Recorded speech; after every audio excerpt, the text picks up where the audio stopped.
Sir அவியலை பற்றி அவங்க பேசக்கூடாது சார். நாகர்கோயில்ல மாதிரி அவியல் எந்த ஊர்ல செய்வாங்கன்னு சொல்லுங்க சார். அதான் தஞ்சாவூர் சார் 4 காய்கறி போடுவாங்க சார். இங்க 20 காய்கறி வரும். ஒரு காய்கறி பிரச்சனை ஆகி போகும் சார். கொத்தமல்லி தவிர மீதி எல்லா காய்கறியும் இருக்கும். அவியல்னா அவங்க ஊர்ல 20 காய்கறி போடுவாங்களாம். அது கூட்டு சார். சார் வேக வச்சதெல்லாம் அவியல் ஆயிருமா சார்? நாங்க வைக்கிறதா சார் அவியல். 20 காய்கறி, அரைமுடி தேங்காய், அதுவும் ஈத்தாமலி தேங்காய் போட்டாதான் அவியலே. போதும் சார், அது போதும். அந்த சைட் டிஷ் சார் அது. இவங்க சொல்ற மெயின் டிஷ் அது. இது மெயின் டிஷ். மெயின் டிஷ்லாம் இல்ல சார். இதான் சைட் டிஷ். கிடையாது. உங்க மெயின் டிஷ் எங்களுக்கு சாப்பிட முடியாது சார். அவியலுக்கு வாங்க சார். வேர்ல்ட் ஃபேமஸ் ஈத்தாமலி தேங்காய் உங்க அவியல்ல உண்டா? பட்டுக்கோட்டை தேங்காய் இருக்கு சார். அதான் அந்த தேங்காயில அடர்த்தி ஜாஸ்தியா இருக்கும் சார். இன்னர் திக்னஸ் ரொம்ப ஜாஸ்தியா இருக்கும். அவுட்டர் தோடு ரொம்ப ரொம்ப கட்டியா இருக்கும்.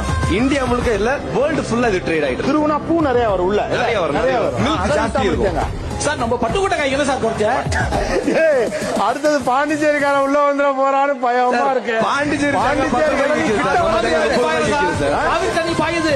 காவிரி தண்ணி பாயுது. பட்டுக்கோட்டை தேங்காய் தேங்காய்க்குள்ளையா எங்க தேங்காய்